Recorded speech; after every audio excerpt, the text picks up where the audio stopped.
Truth. Hope. In a world where billions of people do not have a clue about the forces that control their health, these people go about their day in a life and death struggle, while minds that are calculating and unsympathetic make decisions that will affect their very lives. A new day begins. There are many questions, but few answers.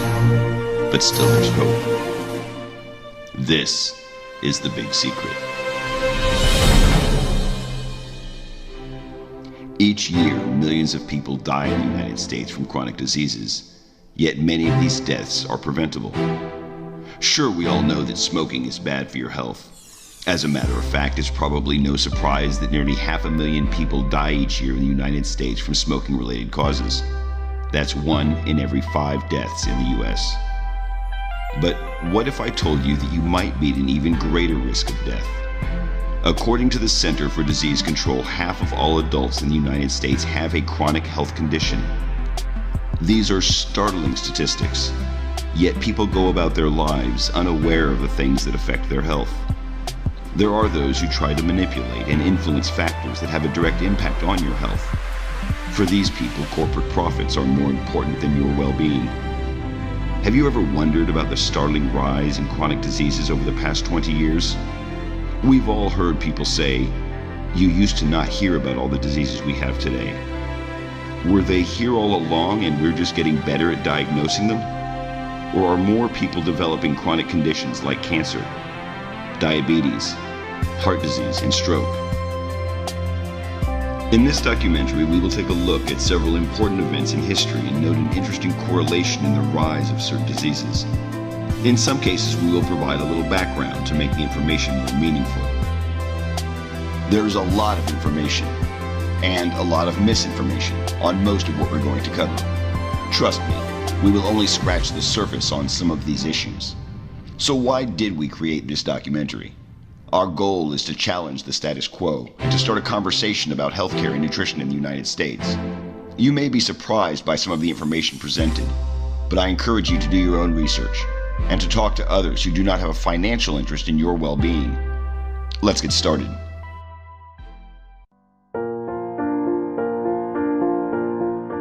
Man, how do I take a positive spin on the fact that we're being murdered?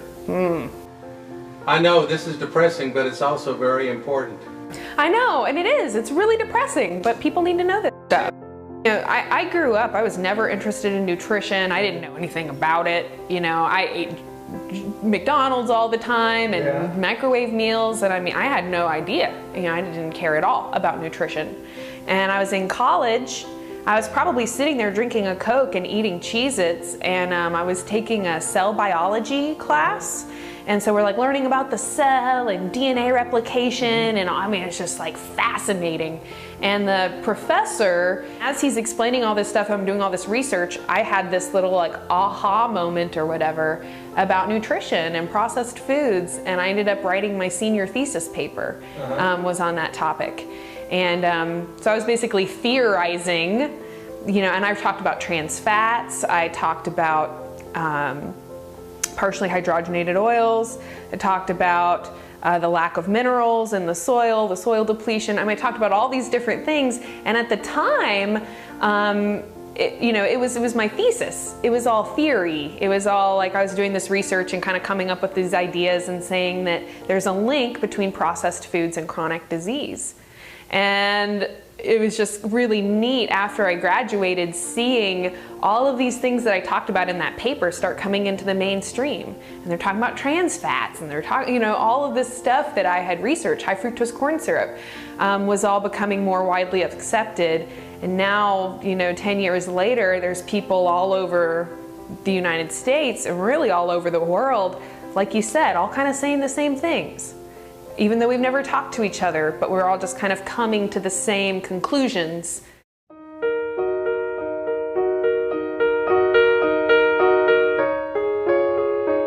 John D. Rockefeller was born July 8, 1839 in Richford, New York. His father, William A. Rockefeller, was a doctor who claimed that he could cure cancers and charged up to $25 per treatment.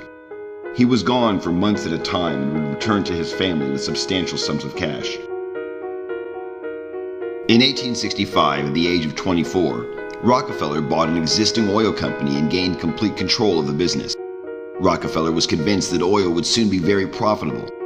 He immediately moved to expand his business by taking over smaller oil companies, thus forming a cartel with the power to control oil production and delivery in the United States. That's a quick lesson on how John D. Rockefeller became the richest man in the world. At the beginning of the 20th century, the Rockefeller Foundation turned its attention to the acquisition of pharmaceutical companies. They started buying them up in order to profit from their patented drugs. However, in 1912, vitamins were discovered and we began the long process of understanding their health benefits. Keep in mind that by today's standards, the practice of modern medicine was in its infancy. These pharmaceutical companies had developed and patented drugs to treat a variety of common ailments. According to the National Center for Biotechnology Information, doctors soon recognized scurvy, beriberi, rickets, and other conditions as specific vitamin deficiencies rather than diseases. Unfortunately for pharmaceutical companies, vitamins cannot be patented. Now, the pharmaceutical cartels were faced with a dilemma. How do you promote the sale of extremely profitable patented drugs over natural remedies like vitamins? The answer? You find a way to control doctors and influence what they prescribe. You might think that this sounds like some sort of a science fiction movie, but that's exactly what happened in the United States. Slowly and methodically, medical practices moved to a profit-driven system promoting pharmaceutical drug sales and profitable surgery over curative medical practices. Basically, the long-term management of diseases was found to be more profitable than efforts to cure diseases. In the early 1900s, there were a number of substandard medical schools in the U.S. that taught some rather questionable medical practices, such as electrotherapy. Many of these schools offered limited training and medical degrees that were really not worth the paper on which they were written. In 1910, the Carnegie Foundation decided to focus on reforming healthcare and commissioned Abraham Flexner to study medical schools in the United States. You may be surprised to learn that Flexner had no medical training. Rather, he was one of the country's leading educators. The Carnegie Foundation gave him a unique perspective from which to study the healthcare industry. During his research, Flexner visited every medical school in the U.S. The results forever changed medicine in this country. The Flexner Report, as it was to become known, was published in 1910. In it, he criticized most of the 155 medical schools in the U.S. and called for higher standards, more hands-on clinical work, and more research. That, in and of itself, was a good thing, and at first glance you might think that we're better off today because of his findings. Well, in many ways we are, but let's dig a little deeper. The Rockefeller Foundation seized this opportunity to promote their own agenda. They used their influence to help pass legislation putting the American Medical Association, a private institution, in charge of overseeing medical training and practice. And how exactly did they do that? Well, some things never change. Just like today, they used campaign donations and lobbyists to further their agenda. In exchange for large campaign contributions, legislators gave the Rockefellers just what they wanted: the AMA in charge of medicine in the U.S. Unfortunately, the AMA was also heavily influenced by the Rockefeller Foundation, which, as you remember, was looking for a way to promote their patented drugs. Consequently, the AMA promoted allopathic medicine to the point that it became the only approved form of medicine taught in the U.S. Consequently, doctors began prescribing the Rockefeller Foundation's patented medicines to manage, not cure, illnesses and diseases. As a result of the Flexner Report and the newfound authority of the AMA, medical schools were under intense pressure to conform to the wishes of the Rockefeller Foundation. As I mentioned a moment ago, in some cases that reform was badly needed. However, other forms of medicine quickly became outdated and were labeled accordingly. The Rockefeller Foundation began awarding large grants to medical schools that taught allopathic medicine.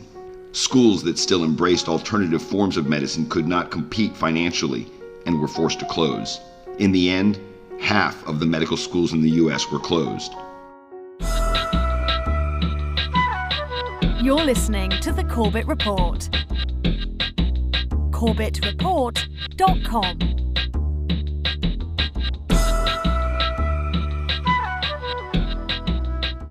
Welcome to episode 286 of the Corbett Report podcast, Rockefeller Medicine. Quote, "The crisis in today's healthcare system is deeply rooted in the interwoven history of modern medicine and corporate capitalism. The major groups and forces that shaped the medical system sowed the seeds of the crisis we now face.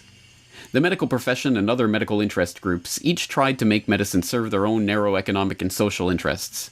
Foundations and other corporate class institutions insisted that medicine serve the needs of their corporate capitalist society. The dialectic of their common efforts and their clashes, and the economic and political forces set in motion by their actions, shaped the system as it grew. Out of this history emerged a medical system that poorly serves society's health needs." End quote. And, like you say, the Rockefeller medicine, maybe it has to do with that. They've really just taken preventive medicine out of there. And if you think about it, if you practice, it's not in their interest to practice preventative medicine because they make less money if they do that. So it's that simple. So, if you don't get sick ever, you're not going to the doctor, you're not giving them any money. And they'll notice, in these insurance companies and stuff, they have actuaries and they have people who really keep track of the numbers. And they've probably got it worked down to a science where they will see that if they start doing preventative medicine, they take a real big hit to their checkbook. And so there's basically what it is. It comes down to, in modern medicine, I consider it just a violation of the Hippocratic Oath, where doctors have, I really think unwittingly, I don't think it's their fault because they don't really control the money system, but they are controlled by money. But we have a system that is controlled by money, and the money controls them. And the people making the business money decisions are overriding the doctor's decisions. Emphasis on surgery, emphasis on medications, and really a almost disdain for the idea of preventative care.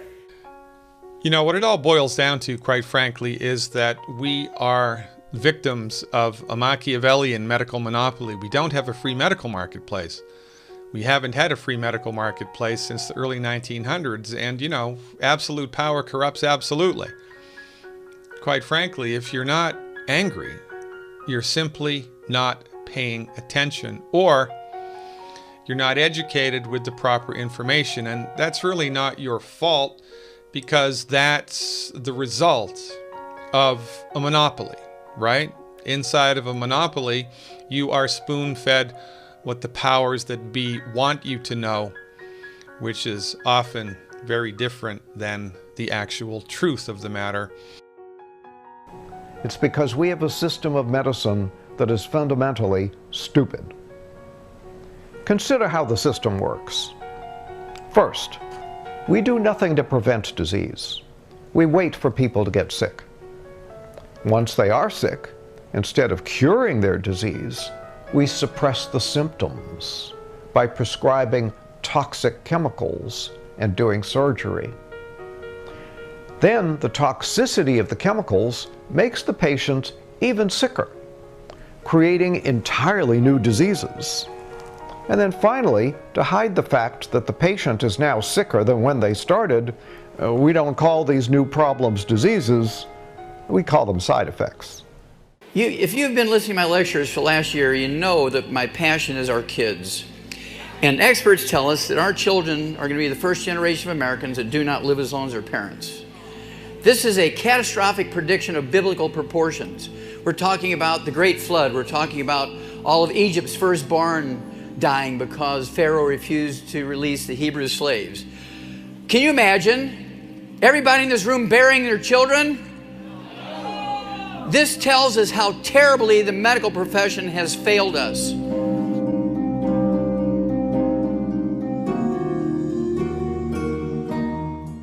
Millions of people have been prescribed a class of drugs called statins. These drugs are supposed to lower cholesterol and thereby prevent heart attacks. Well, first of all, do they lower cholesterol? And the answer is yeah, they lower cholesterol. But here's a very important question. Do they prevent heart attacks? No, they don't. Are they safe? No, they aren't. So if you're taking a statin, you're taking a drug to prevent heart attacks that does not prevent heart attacks. And further, you're taking a drug that is not safe and does you harm. Now, does that make sense? I hate statin drugs. I absolutely hate them. And yesterday I gave a long talk explaining, I mean, there's so much evidence. They cause so many problems, and they certainly don't. It's not a fair trade-off. You'd never win, in my opinion, almost under any circumstance, taking a statin drug, given all the damage it's going to cause, compared to the slight chance that you might avoid a heart attack. So many problems, and of course, cholesterol itself is a key one, because cholesterol is so important to all the cells, especially the neurons. The brain has 25% of the body's cholesterol with only a small percentage of the body's mass, like 3% or something. They push those drugs to these doctors for sales. They want to get as many people on these particular medications as possible. An example of that is how they've done with with cholesterol.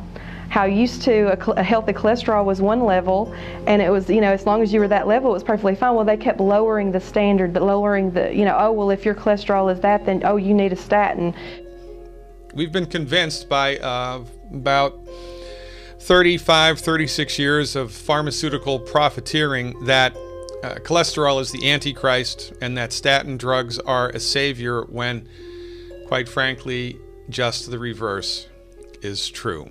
Low cholesterol levels are associated with an increased chance of death, an increased chance of cancer, high percentage of birth defects, peripheral neuropathy, short temper and aggressive behavior, kidney failure, and dementia.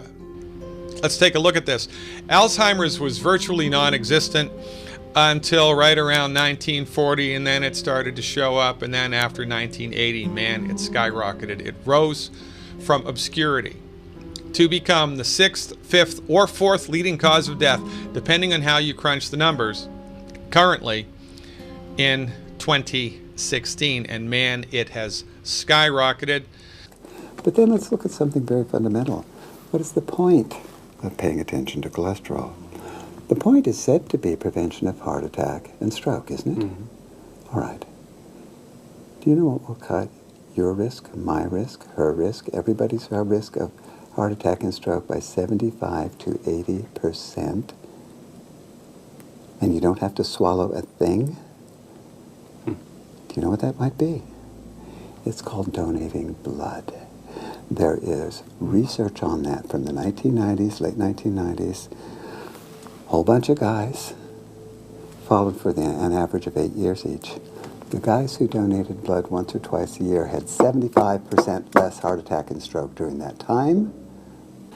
Now, if word ever got out about that, what would happen to the sales of anti-cholesterol medications? Because anti-cholesterol medications cannot drop the heart attack and stroke risk by 75 to 80%. Cholesterol is not the Antichrist. Cholesterol is so important that our bodies make it. Every cell wall in the body is made from cholesterol. Cholesterol makes the cells in our body waterproof. This is very important. Everybody thinks cholesterol is a fat, but cholesterol really is an alcohol.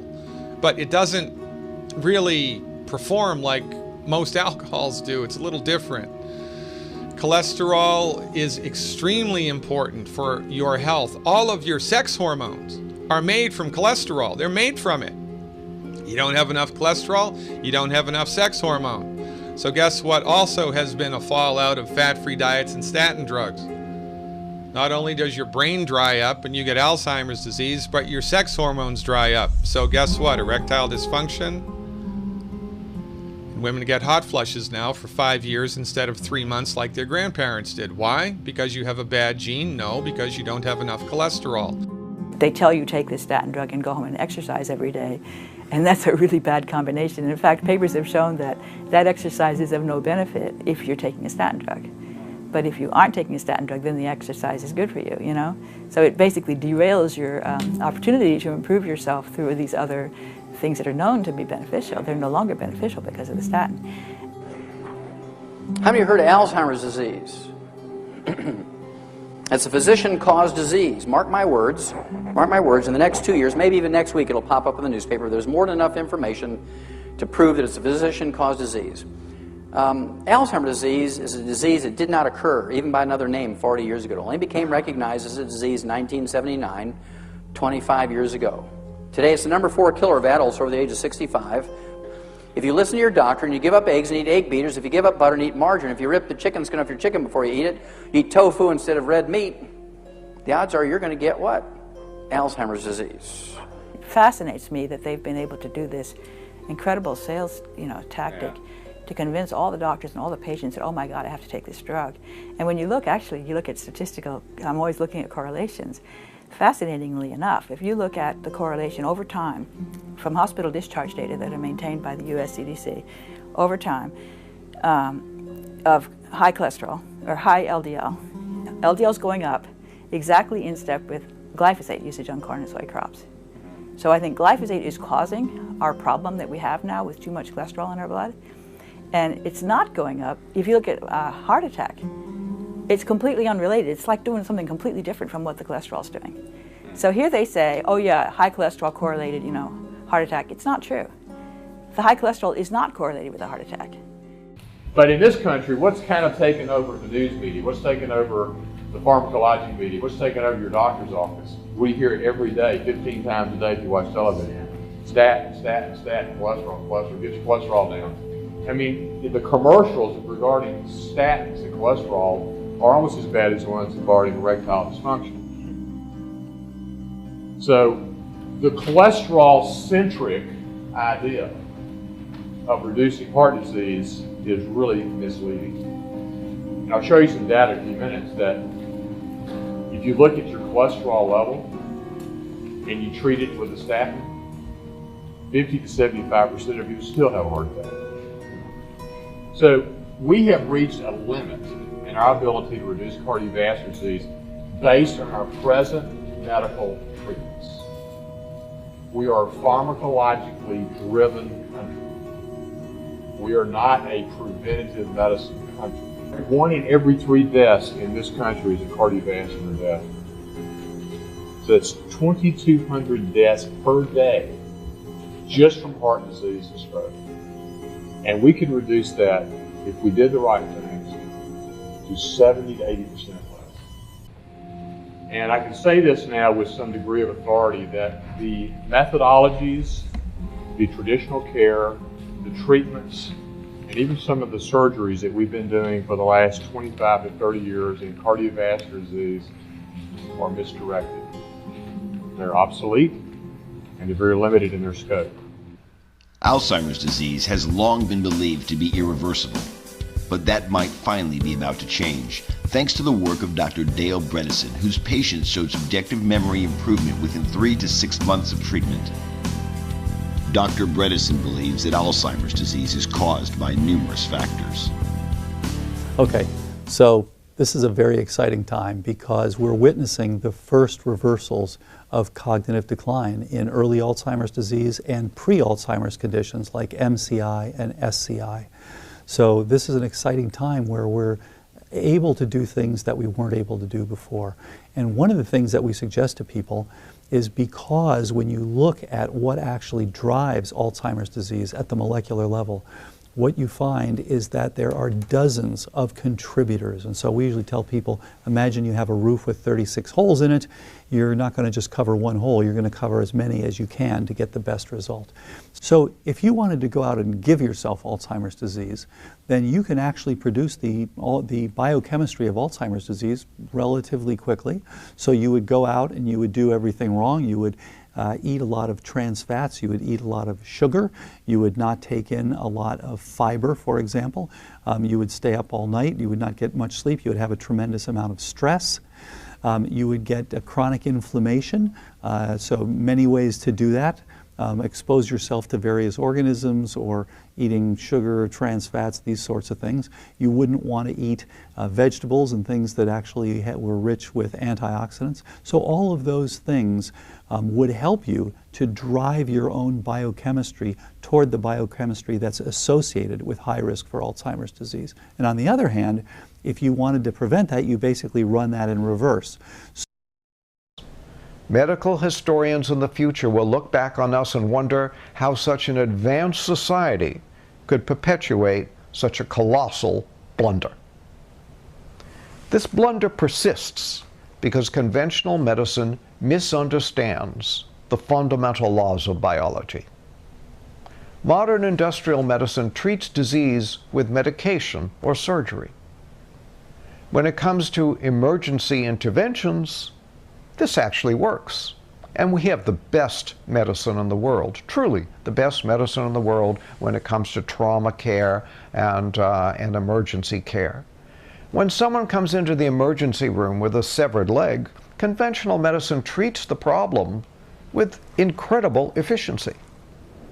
But when it comes to chronic illness, this approach simply doesn't work. Conventional doctors have thought that you either have a disease or you don't. You have diabetes or you don't. There are no gray areas. We've developed no protocols for measuring and intervening in the disease process when it's in initial and most easily treatable stages. Now we live in an age where our democracy has been hacked, money does call the shots, as the movie points out, and unfortunately everybody knows that's true.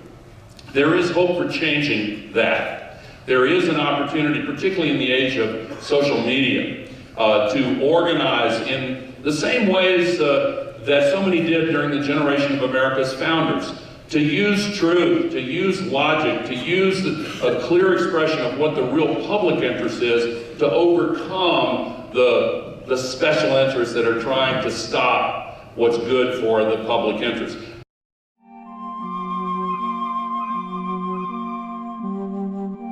Okay, so this is your prescription medicine case, right? Yes. And you call this your what? My traveling pharmacy. It's your traveling pharmacy. Tell me about what you have to take every day. All right. This row across the top is what I take in the morning. These bottles here are upside down because I take them twice a day. And these I take at night. Once a day at night, once a day, twice a day morning and night, once a day in the morning. According to DrugWatch.com, Big Pharma has over 1,100 paid lobbyists, which partly explains the influence they have on Capitol Hill. From 1998 to 2014, they spent nearly $2.9 billion on lobbying expenses, more than any other industry. The report goes on to talk about the practice of hiring former government workers with valuable connections to gain political clout. The trade group Pharma has more than 50 current or former staff members who once served in the political arena. But the deal is, let's say I'm a doctor and I know this. Let's say I'm a certified mainstream doctor. Okay, I'm an alternative medicine doctor, but just pretend that I am. Let's say I know these great alternative medicine things that can help you, and yet I have this, drug. Okay. The thing is, you have to realize if I mess up, I am legally responsible for that, because as the licensed doctor, when I give you advice, I tell you something to do and you do it and it goes wrong, then you come and sue me, and then what I have is this thing called insurance, and then so I pass responsibility to the insurance. So the thing is, it's part of the judicial branch of our government, the way the courts work, that as a medical professional, if I give you something that helps you, it's a risk to me, versus if I give you a drug, it may harm you, but the thing is, since it is the accepted method of treatment, it is easily defensible that this is what's accepted for this, I give you this drug, and if you get sick and then you come after me, I just send it to my insurance company and they pay for it because it's on the list of things that get paid for without even a second thought. They actually have a lot of control, and I think that is a big secret because we don't have an emphasis on that. We have a big emphasis on diagnosis and treatment with pharmaceuticals, not on prevention. And it's unfortunately the case that much of our education in America is biased by, being filtered through a pharmaceutical lens. We learn about a one gene, one ill, one pill model, and in this way, doctors are very much only ever taught to manage symptoms through the use of pharmaceutical products. They aren't taught about the potential for individualized risks. Often we have to do our own research to discover how it is that claims to efficacy are established. Well, I was on pharmaceuticals that were prescribed to me. And did they offer some benefit? Yes. But, however, they also were side effects, pretty severe side effects. There were side effects that I couldn't live with, and I was told by my doctors that I had incurable conditions.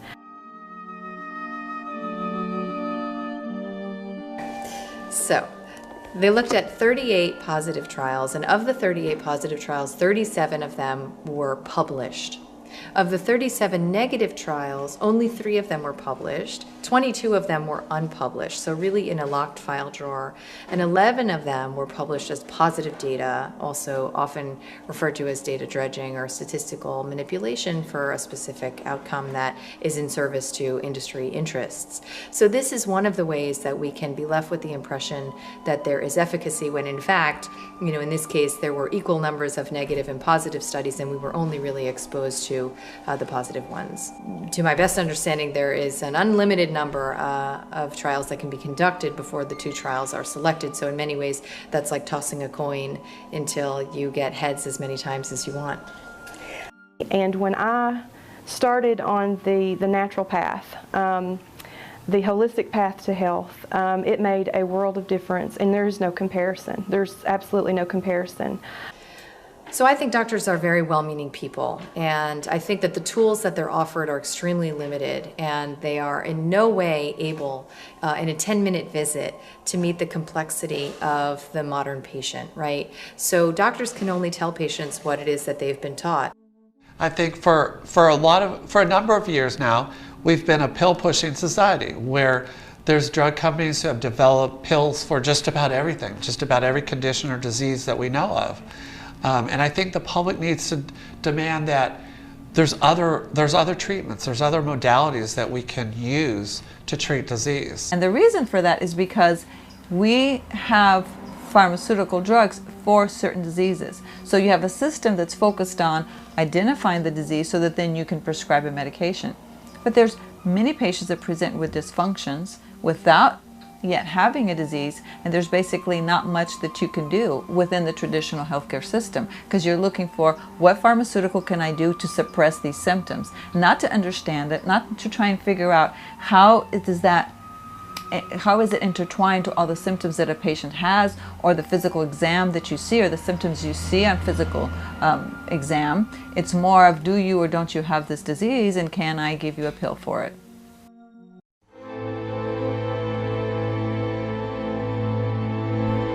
President Nixon's new Secretary of Agriculture, Earl Rusty Butz, was determined to make dramatic changes to the 1930s New Deal farming practices. This was the point where food production in the United States was changed to a method of farming the land without giving it any rest, and the heavy use of synthetic fertilizers. President Nixon placed Butz in the USDA in 1971. At the time, Butz served as a board member for several agribusiness firms. He rejected criticism that these ties might compromise his performance as USDA chief. Earl Butz envisioned an efficient, centralized food system, one that could profitably and cheaply feed the world by creating mountains of subsidized corn and soy. Butz helped create the low-nutrition, fast-food nation in which we now live. If you're anything like me, you can remember sitting at the dinner table and hearing your mother tell you to eat your vegetables. Despite her pleas, most of us weren't listening.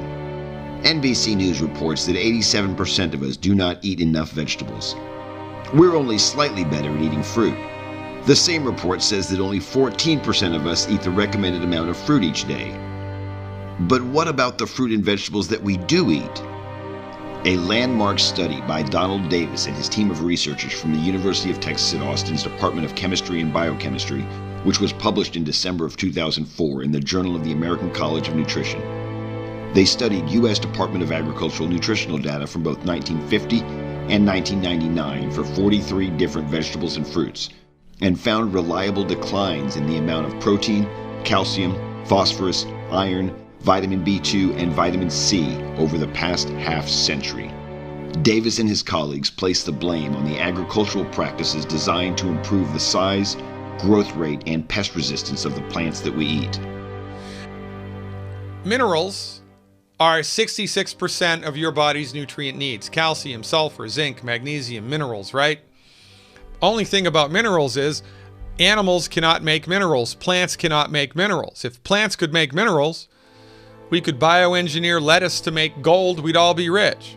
The only way that minerals get into the body is if they're in the food that we're eating. How do they get into the food? They have to be present in the soil in which the food is grown. So there's calcium and magnesium and zinc in the soil, or not, plus, right, 56 other minerals. There are 60 minerals that we need, which are essential to human health. There's no place in the topsoil that all 60 minerals are present, number one. And number two, when you apply pesticides or herbicides to the plant, not only do those chemicals kill the bugs that are trying to eat the plant, they also kill the bacteria in the soil in which the plant is growing. Why is that a deal? Because in order for the minerals that are in the soil to get into the plant, the bacteria have to pre-digest them. The plants are more deficient, we're more deficient. The more deficient we are, the sicker we get, and this is why everybody's getting sicker. It's because of mineral deficiencies which have been accelerated by agribusiness. These are serious problems, but Mother Nature has a solution. The human body is a self-repairing system. It's designed to keep you fully functional and in good health for a long lifetime, well beyond 100 years. All you have to do is proper maintenance. And to do it right, you have to supply the body with all the nutrients it needs to build a healthy new cell and keep it free of toxins that can interfere with this building process. It's because we're not doing this right that we're aging so rapidly and so needlessly.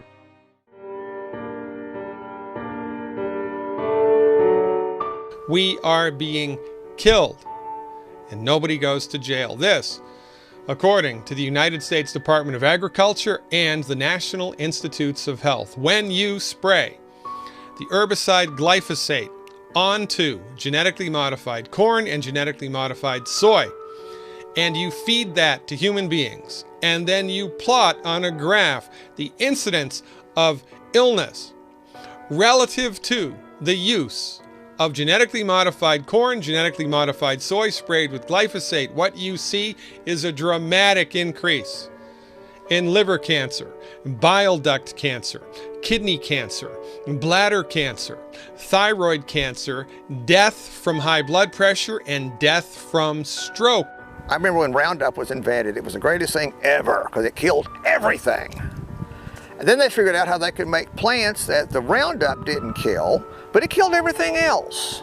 So no more hoeing weeds in the cotton field and no more weeds in your wheat patch. And this is published and known for years. Inquiring minds want to know, if this stuff is causing cancer and killing us, why is it allowed to be used? Follow the money, baby. It's sort of like a type of environmental pollution, genetically modified plants and fish, because if they get out into the wild, these non-natural genes can spread laterally and have unknown effects in both populations in the wild as well as the person eating it. On this particular chart, the green line is the trend before the use of genetically modified corn and soy and before the use of glyphosate. The red line is glyphosate use, and the blue line is genetically engineered corn and soy growth, and you can see a direct relationship between GMO corn and soy production and the use of glyphosate with the incidence of liver and bile duct cancer. That's the thing about seed wheat. You used to save seed for next year or buy just some generic seed at the seed store for planting. Well, this GMO stuff, you can't do that. You've got to buy something that they've patented. I doubt you could even buy just plain generic wheat anymore. I'd be surprised. If you have a field, and if you plant something in your field and it spreads over to my field and I don't want it in my field, but just naturally from the wind, that's an environmental hazard, okay? You just contaminated my field with your environmental hazard. You should be liable for cleaning up the damage in my field. And if you plant a crop and some of that seed blows into your neighbor's pasture or field and comes up, Monsanto's pissed. Thyroid cancer. Look at the green line here is the trend before glyphosate, before genetically modified corn and soy. See a difference? Ladies and gentlemen, this isn't rocket science. This is published research and is evidence of the unbelievable sweep, power, and control that agribusiness has. Your body does not, health of your body does not matter to these organizations. They are criminal in my mind. Our food has become a slow poison. Conventional foods are grown with insecticides and herbicides and fungicides and other agricultural chemicals. We know that. But you know what?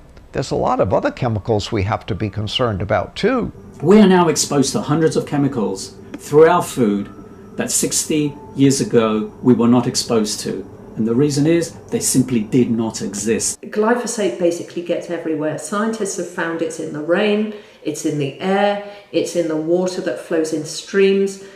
We're now in a situation where, at least in the United States, where we have a very high density of glyphosate-tolerant GM crops being cultivated, the exposure is virtually universal. Virtually all, if you were to survey the American population, you will find glyphosate residues in the urine of just about everybody.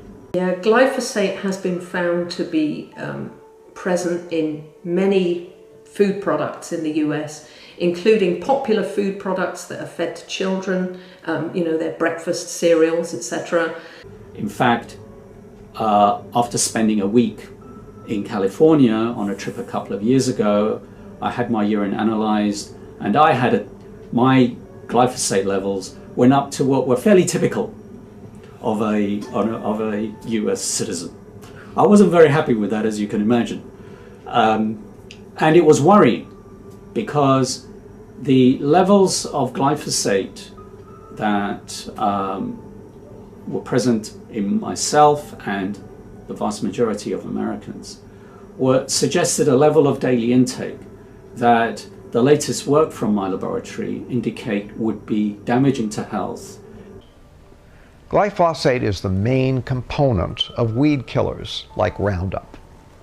It is a very toxic chemical that has already been linked to irreversible metabolic damage, infertility, obesity, learning disabilities, and birth defects. In 2009, American farmers sprayed 57 million pounds of glyphosate on food crops, mainly on genetically engineered corn and soy crops. U.S. farmers are now using so much glyphosate that researchers are finding it in the rain, in the air, in the streams, in our water supplies. Our food has become a slow poison. And you really don't know what's going to happen, but the problem is what could potentially happen, the worst thing that could potentially happen is you could create, something like the bubonic plague or something that just spreads and kills all the crops or just poisons people en masse. I mean, there's a very dark side that could accidentally happen. It's going to be a disaster in time. It's just a matter of time. They're basically destroying the soil bacteria, depleting the minerals in the soil. Because of the pesticide, the herbicide in particular is something I've really zeroed in on, and this concept of engineering a plant to be resistant to an herbicide that otherwise kills all plants, and doing that by inserting a bacterial gene. I mean, first of all, that's extremely not natural. But what's worse than that is that now you can just indiscriminately spray the chemical on the plant, and the plant soaks it up and doesn't die, and so it ends up in the food chain. So I think that is a really serious problem, particularly when it's combined with the concept that the herbicide is harmless to humans. So when you believe it's harmless to humans, you're careless with it, and you end up with a lot of it in the food that you don't look for. And then people are getting slowly poisoned and they don't know it. We are dying slowly here while we have given complete, utter, and total control of the medical marketplace to the MDs and complete, utter, and total control of the production of food to international agribusiness conglomerates. It's time we all collectively snapped out of it and woke up. What has changed in the last 50, 60 years? The answer is many things have changed in the last 50, 60 years that could be contributing factors to the escalation of these chronic diseases. But the one thing that has changed, that affects every single person, is the way we grow and consume our food. The officials at the FDA, the EPA, and the USDA were diligently following the dictates of the top executives at the Monsantos and the DuPonts. The U.S. government's trying to break down resistance to GMOs on the part of foreign governments. So the phone calls went from Monsanto to Clinton to Blair and then to the Rower Institute saying pretty much you have to silence this guy, you have to shut down this research. And what happened was that he got fired from his job. He got a gagging order slapped on him, so he was forbidden to talk about his results.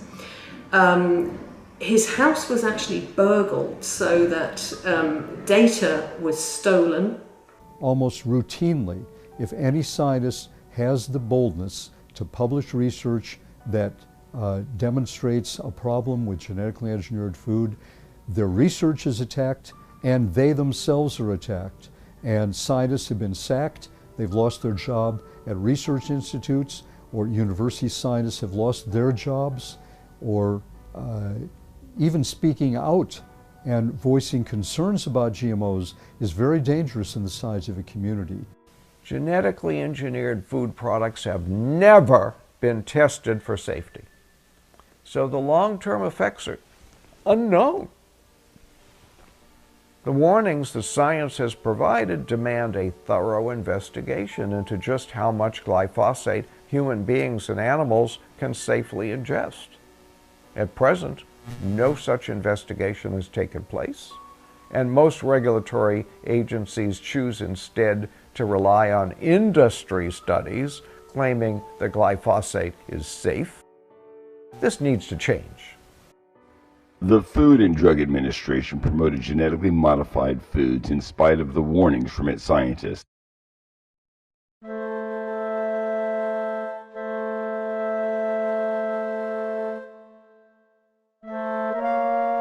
In 1980, the U.S. sugar producers were large contributors to the Ronald Reagan presidential campaign. After the election, Reagan appointed John Rusling Block as his new agriculture secretary. With his new position, Block stopped the import of sugar and limited domestic sugar production, thus creating an artificial shortage of sugar. As a result, the sugar growers in the United States made a lot of money because sugar prices went to an all-time high. The cost of sugar in the United States was 21 cents a pound, as compared to the world cost of 4 cents a pound. As a result, the soda manufacturers had a very difficult time making a profit and switched to the much lower-priced high-fructose corn syrup. Corn costs very little in the United States because it is government subsidized. You know, you go back to 1974, sugar prices were at the highest they'd ever been at 57 cents a pound, but then by 1978, they were down to 8 cents a pound. And so that volatility really, I think, spurred the FDA on, to make these restrictions in 1981, and by giving loans to the sugar producers. The rise in obesity and fatty liver and diabetes has just skyrocketed. A brand new study by researchers at Duke University Medical Center found that frequent consumption of fructose, this is a type of sugar found in soft drinks and sweetened juices, raises the risk of non-alcoholic fatty liver disease. It causes inflammation, it causes scarring of the liver. Significant liver damage is more likely to occur. So, does sugar cause weight gain? Yes. Does sugar cause obesity? A factor. Is sugar the cause of obesity? Not even remotely close. Okay?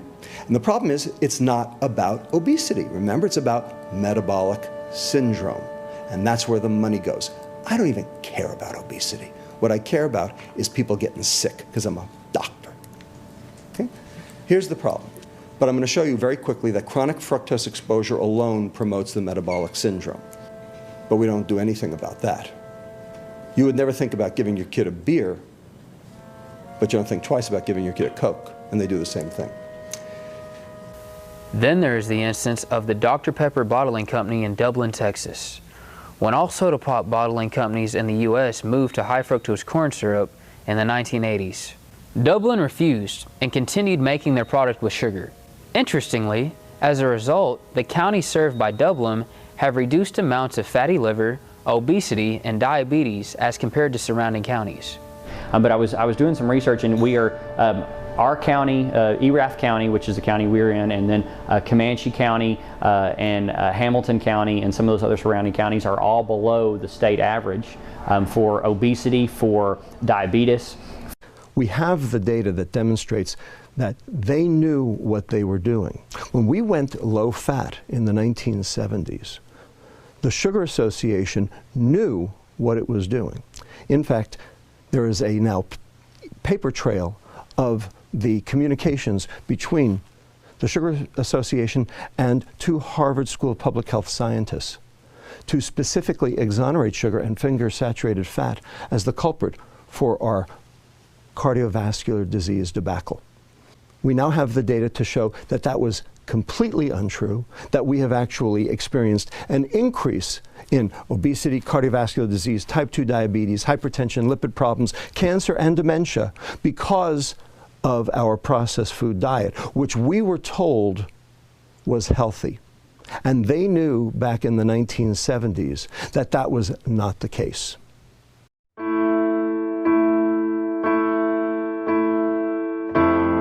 Fluoridation of the drinking water supply is done to get rid of the toxic waste hexafluorosilicic acid from the smokestack scrubbers of aluminum and fertilizer factories. This practice has caused cancer and brain damage for almost 50 years. The aluminum and fertilizer industries would have to pay a fortune to dispose of the hexafluorosilicic acid if it were not for the municipal water fluoridation. Research done by Harvard University showed that municipal water fluoridation damages the brains of children, causing them to have lower IQs, sometimes by as much as 10 points. CDC, OSHA, and other government agencies classify fluoride as a very dangerous toxic substance. Fluoride is a carcinogen, and the fluoride from aluminum and fertilizer plants also has mercury and other dangerous toxins in it. Dr. Dean Burke of the National Cancer Institute said, "Fluoridation is a form of public mass murder." And he also said, "In point of fact, fluoride causes more human cancer death and causes it faster than any other chemical."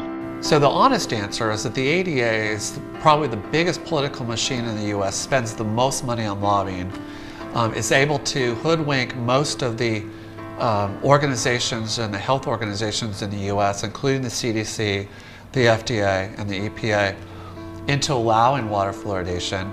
And the aluminum industry basically hasn't had to do anything because the ADA has stepped in and kind of carried it as its baby, as its football. The thing is, in chemistry, when you have waste, you know, it's easy just to pour things down your sink.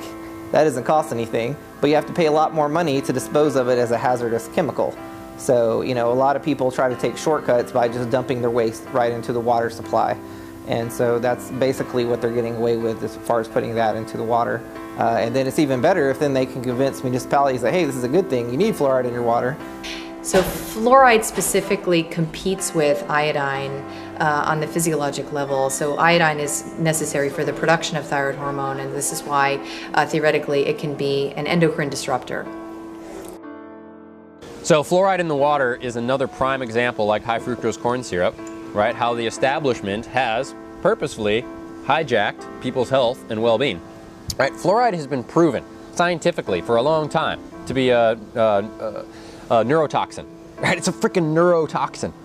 Well, here are 5 of the studies in the Choi review. This is their table, or part of it, and these were all statistically significant. You can see all the drops of IQ there, and those are the levels of fluoride in the high fluoride village. once you've got these studies showing lowering of IQ at these concentrations, there is no margin of safety to protect all our kids from having their mental development impaired by drinking fluoridated water. And that's particularly true of bottle-fed infants at the very beginning when their brains are developing. But basically IQ follows a normal distribution curve, the bell-shaped curve. The bell, the heart of the bell is the average. Most people have an average if you're looking at height, weight, but look at the two tails of this bell-shaped curve. And the green, the area under the curve, that's the number of kids above an IQ of about 130.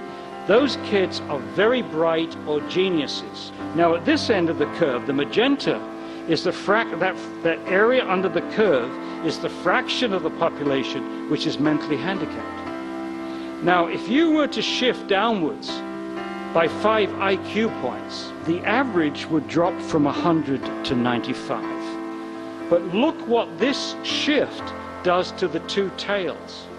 It halves the number of geniuses in your society, and it doubles the number of mentally handicapped. And I don't think I need to say much to convince you that this would have huge social ramifications and economic ramifications. And I think as we know that fluoride incorporates into the body, and we're only excreting about half of it, it can certainly go to other organs in the body besides the kidney, because it's going to get circulated in the blood.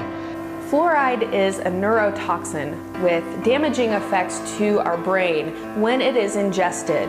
It is incredibly crucial that we differentiate between topical fluoride and systemic fluoride, which would be ingesting it in the form of our water. So when we look at the case of babies, for instance, and formula, it is recommended that you do not use fluoridated water in baby formulas. Now, what are the chances that every single person, every parent on the planet knows that they need to have a fluoride filter for their water that they use to make formula for their babies? It makes people more dependent, it makes people weaker. There's actually plenty of studies that have shown, because it's a neurotoxin, it lowers people's will, it lowers people's like questioning, it lowers people's like thinking and creativity and all the stuff that sort of, like raises them up. It keeps you down, It's a freaking neurotoxin. And here's the thing, is that it's sort of like this rabbit hole, or this crumbling effect, because once you start to realize that there's actually way better solutions for health than what the doctors tell you, right? And then it's almost like, oh my God, like the whole world sort of turns upside down. I think what's important from a clinical perspective is that the ketogenic diet is used for drug-resistant or drug-refractory epilepsy. So when drugs fail to control seizures, we know that producing this state of ketosis, which could be achieved through fasting, but that's fairly self-limiting. You can only fast for a certain amount of time, whereas the ketogenic diet can produce sustained levels of ketosis independent of fasting. And when one has achieved sustained ketosis, that has been a highly effective tool for the metabolic management of epilepsy. And now we're realizing that it's not only epilepsy. And the observation that we made in our lab is that nutritional ketosis is a highly effective tool for the management of aggressive metastatic cancer. And it does that by suppressing the hormone insulin and reducing blood glucose and elevating ketones. And those three things are very powerful regulators of cancer growth and metabolism. Cancer is an out-of-control epidemic, and almost half the population is now projected to get some form of cancer in their lifetime. And it's getting worse every year. After accidents, cancer is now the leading cause of death for children. And nearly half of all deaths from 8 categories of cancer, including bone cancer, cancer of the cervix, thyroid cancer, all occur in people under 34 years of age. Meanwhile, studies show that modern medicine's treatment of cancer doesn't work, and that the death rate from cancer today is no better than it was in 1950.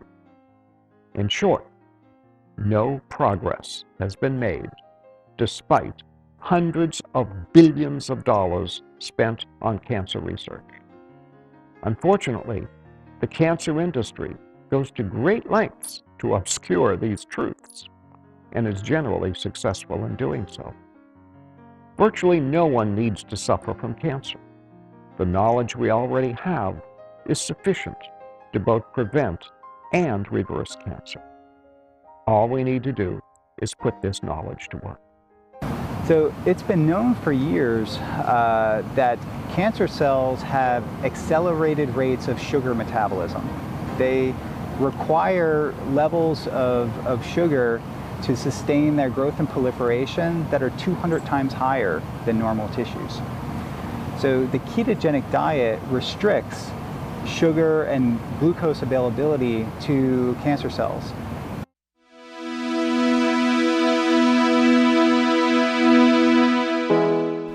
When a human being is nutritionally deficient, you'll go to Olive Garden, you'll chow down 3,000 calories in a heartbeat, and then you go home and 3 hours later you're hungry again.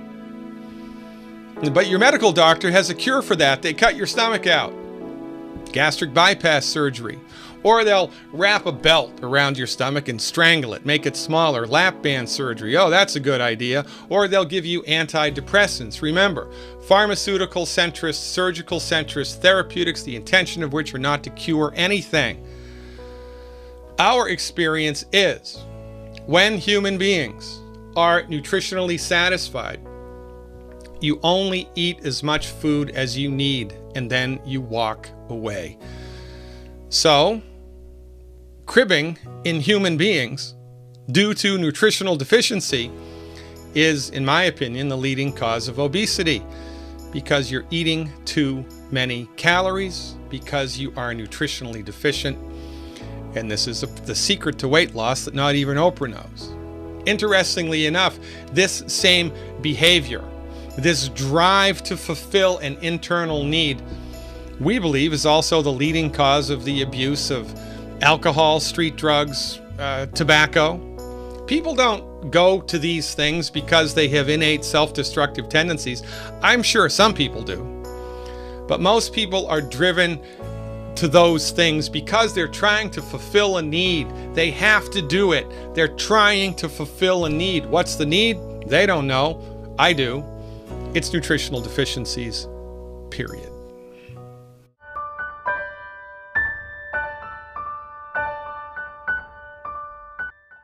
Numerous scientific studies have shown that religiously observant people in the United States live longer than the non-faithful, regardless of which religion they practice. Regular religious attendance can increase life expectancy by 1.8 to 3.1 years. There have even been certain cases where religious faith has cured disease when standard medical practice could not. Hi, I'm Pastor Bob Barker of Crossroads Community Church here in Uptown Dallas. Several years ago, back to 1995, because I'm a public speaker, went to a plastic surgeon because I had a little something on my forehead that needed to be taken off. It bothered me, it didn't bother anyone else. While I was there, I told the doctor, I said, can you take this little thing off on the side here? He said, yes, not a problem. Then I showed him a place on my knee, and it was the way he said it. He said, that's coming off. When the biopsy report came back, this one was okay, this one was okay, but the one on my knee was not. He said, you know, I'm not going to pull any punches with you because we really don't have time. He said, I've already made an appointment for you at Texas Oncology at Presbyterian Hospital. And I waited and waited and waited, and finally the doctor came in. And she was a short little girl, right out of med school, very, very prominent in oncology. And she said, you know, I don't give you very long to live. Well, I told her, I said, you know what, I have 4 daughters. I want to see graduate from high school. I want to see them walk down the aisle. I want to be the one walking down the aisle. I want to see my grandchildren. And she said, well, let's see. She gave me between 6 and 9 months. A year later, when I walked in for my first oncology visit, She was walking, pacing back up in front of the door. She saw me sitting on the exam table, and she kept looking at her report, kept going back and forth. They'd already run all the tests, and she was shocked. She said, you know, I didn't expect to see you here. I said, remember I told you that I would see you? I said, first off, someone that's 5'2", dripping wet, maybe 103 pounds, is not going to tell me I have to die. And I sat in there. She walked back and forth. She had my chart. She walked in and she said, you know, I didn't think I'd see you. I said, I could tell. I could tell. You were really disappointed because you said that I was going to die. And I'm back. I'm back. I was thankful. I was thankful every year when they did the blood work and they did the scans that there was nothing. When they took the baseline, Shauna, there had been no change.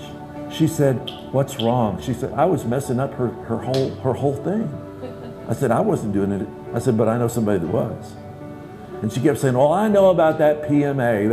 I said, this can't be positive mental attitude because I cannot positively change my body chemistry with my mind. But I know somebody who can. And I was thankful. I was thankful. Blue zones are places on the earth where people have been statistically proven to live longer. One of the components to all those blue zones is they have faith.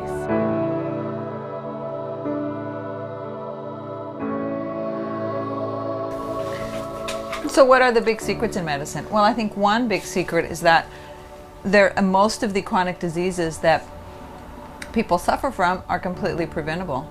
But the secret is that you have to focus on prevention and have a more functional approach and not just focus on the disease.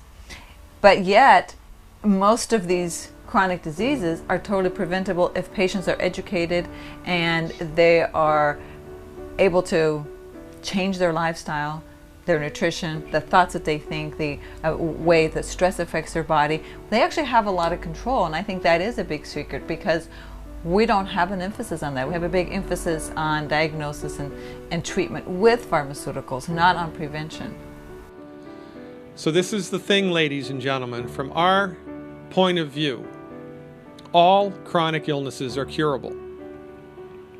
Neurological illnesses are amongst the hardest to get on the other side of. But we've all seen patients with multiple sclerosis, Lou Gehrig's disease, Parkinson's disease recover. They're the exceptions, not the rule. But we've seen it happen, so therefore we know that it can happen. But my point is, even for the stuff that's really difficult to get on the other side of, you have to give your body a fighting chance. You have to give your body the stuff that it needs to attempt to fix itself. This is just smart medicine. You know, we learned how to have public sanitation and more regular food, and that increased the quality of our life and increased our lifespan, doubled our lifespans. Well, this is the next iteration of that same thought. Just like if you had a friend who had a problem or two friends who had an argument, you would listen to both sides of the story. And unfortunately, what we're doing with our health is largely we're just listening to one side of the story. We're just hearing one perspective on how we could treat that issue. And the truth is that there's always two sides of the story. There's always two perspectives. So this tip is about recognizing that you have the power, you have the intelligence, you have everything that you need to be able to go and make a decision for yourself. And if you decide that the mainstream model is what's right for you and is what you want to do, then that is fantastic. I'm in no way discouraging you from doing that. But you do need to feel empowered to make a decision for yourself and to not just accept something because an authority figure told you. To really think about that issue, think about your body and your life, and make a decision that you feel good about.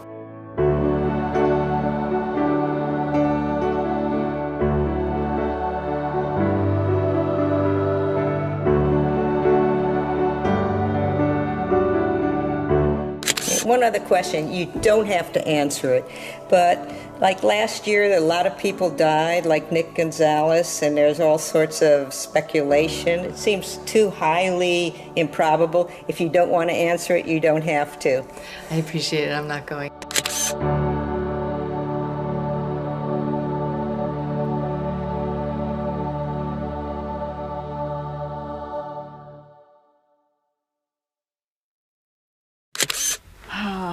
I'm not sure I want to answer that.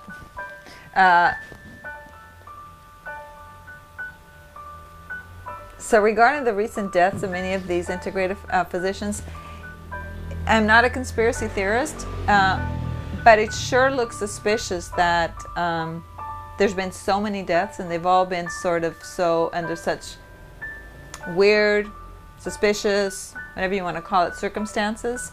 And that so many of them are doctors who are practicing a more holistic type of medicine. That does really concern me.